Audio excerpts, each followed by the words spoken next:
Tem desejo de se aprofundar na palavra de Deus para ter mais firmeza. E o mais importante, se você quiser realmente saber interpretar corretamente a palavra de Deus, eu tenho um convite para fazer a você. Quero te convidar para conhecer o Bacharel Livre em Teologia do Nascido de Novo. Curso com mais de 80 matérias, mais de 50 bônus exclusivos para você, com todo o material incluso, que vai te levar a ter o seu certificado e a sua credencial de teólogo. Para conhecer todos os detalhes do curso, é só clicar em Saiba Mais aqui embaixo. Tem uma parte dessa fala dos pais e também um pouco da sua provocação, né, sobre esse boom que foi a própria reforma protestante e a proposta de Lutero das escrituras serem a fundamentação da caminhada e da fé.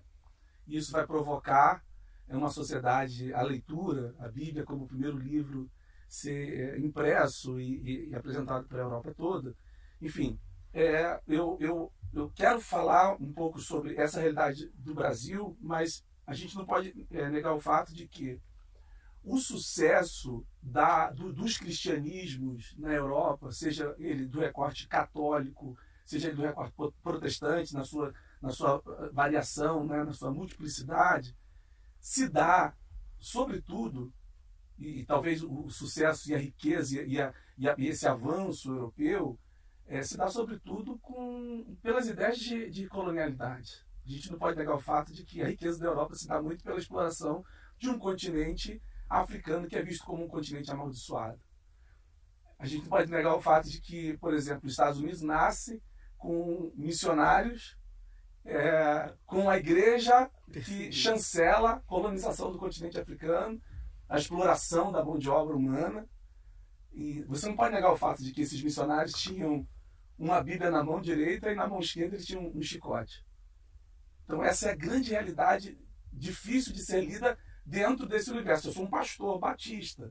Eu não posso negar o fato de que eu sou pastor de uma igreja há 10 anos e já sou pastor há quase 30 anos. Eu não posso negar o fato também de fazer uma leitura até por uma questão de ancestralidade, por uma questão de pertencimento. Não posso negar o fato de que a igreja foi responsável pela exploração de um continente e de seres humanos que foram vistos, muitos deles como sem alma e inferiores, porque a bênção estava no continente europeu. E a chancela da colonização foi a igreja. A igreja abençoou os dominadores do continente africano e a exploração de mão de obra. Os primeiros escravizados que foram para os Estados Unidos, para a América do Norte, eles foram escravizados por cristãos batistas, presbiterianos.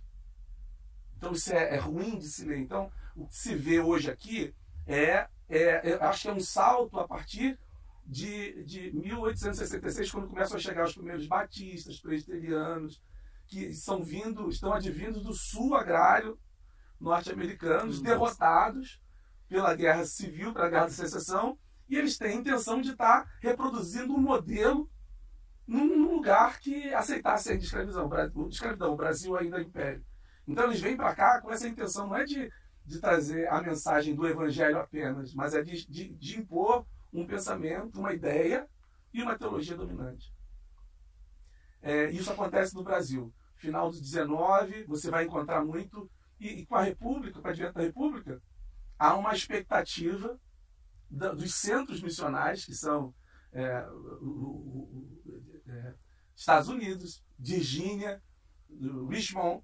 Os seminários estão tendo lá seus missionários no Brasil, pastores estão no Brasil, grandes missões que estão sustentando a evangelização, mas também se tinha uma visão de que cartas escritas pelos primeiros missionários batistas para as grandes missões eram: olha, o Brasil está tendo uma oportunidade única agora, o Brasil está se libertando do catolicismo, agora vai ser o laicismo. O laicismo, que é uma ideia, inclusive, sobretudo, que vem do protestantismo, mas a ideia era o seguinte: vamos tomar o Brasil agora, vamos evangelizar o Brasil agora, manda dinheiro para a gente, porque no futuro esse Brasil será nosso. Então, quando eu vejo essa coisa do Brasil é do Senhor Jesus, eu não vejo como um pensamento atual apenas. Não. Ele está ligado diretamente a uma história de dominação, de colonialidade. Agora, o que acontece? Eu gosto do Salins quando ele fala sobre essa coisa das interações sociais. A igreja evangélica brasileira não é mais uma igreja de ideias coloniais como fora na metade, quando chega aqui na metade do 19. Muito embora você encontre parte da liderança evangélica com essas ideias de dominação, de cerco, de um projeto de poder. Isso, alguns intelectuais, alguns jornalistas, conversando com eles, conversando com algumas pessoas, falando, nós não estivemos atentos a essa realidade que você falou para mim na sua casa. Nós não tivemos atentos, alguns setores sociais, políticos, não viram esse movimento como um movimento de relevância. E esse movimento estava crescendo. É um grão de mostarda que cresce, que é a própria parábola do Senhor Jesus, né? Que ele fala que o reino é como um grão de mostarda, que é o menor de todas as sementes, ele falando ali dentro daquela proposta, e se torna uma grande árvore. Então é isso que está acontecendo no Brasil hoje. Mas eu não nego o fato de que esse movimento pentecostal, especialmente o neopentecostal, nasce ou explode no Brasil através do movimento de política social, especialmente do governo do presidente Lula. O primeiro governo dele foi exatamente esse momento que os pastores, muitos desses pastores que estão aí, que fizeram oposição, foram os pastores que receberam apoio e respaldo. A própria Marcha para Jesus no Brasil é um movimento que foi reconhecido pelo presidente Lula.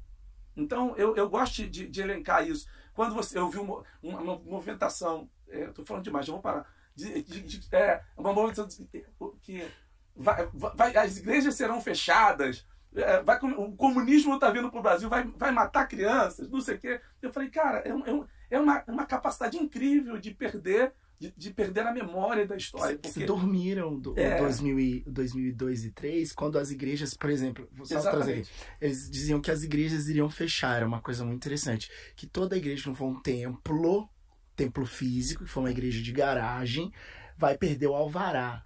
Você lembra disso? E quem legalizou isso aí? Quem legalizou, e as igrejas morriam de medo de, por exemplo, quando você fala que tem 80 igrejas na periferia, você está falando de 80 casas de oração, seja numa casa, seja numa garagem. A gente não está falando de 80 templos físicos, né? 80 templos, né? Você está falando de vários lugarzinhos ali, uma garagem. A maioria regularizada. E todos foram regularizados durante o governo do presidente Lula. A Marcha para Jesus vai ser reconhecida dentro do presidente Lula. Mas é interessante a gente ouvir também uma perspectiva de um pastor aqui, é muito interessante na mesa que a gente está falando com grandes personalidades no Brasil. Por incrível que pareça, poucos lugares você vai ter uma mesa para conversar com 2 ganhadores de Grammy, que é o Kleber e o Caetano. E em poucos lugares você vai falar com uma pessoa que está com um livro tão relevante e com um homem que é pastor e doutorando. A maioria dos pastores não chegaram no Brasil a passar por esse tipo de letramento, de estar na academia. Então, quando o Kleber está falando, é um dos pastores mais letrados que a gente tem no nosso país hoje e que fala também de uma perspectiva espiritual, mas ele também traz um lugar que dentro da academia ele prova tudo aquilo que ele está falando. Então, eu acho que é muito interessante a gente falar desse fenômeno de entender os ganchos que vão se juntando ali e de uma igreja que vai ter uma amnésia coletiva em relação ao momento que a teoria da prosperidade, em que você vai ter troféus gospel, onde você vai entregar, sem entender naquele momento, entregar para várias igrejas e para vários pastores concessão de TV. E entregar para eles também a possibilidade do perdão fiscal. E aí, quando chega no ano de 2022, eles começam a contar o que eu vou chamar aqui de fake narrativa, né? Você cria um documentário inteiro para provar uma coisa que não existe e cria uma história fake narrativa. Eu aprendi esses dias e vou ficar cada vez mais enfiado nisso sobre a fake narrativa, documentários falsos, e eles trouxeram isso, não é?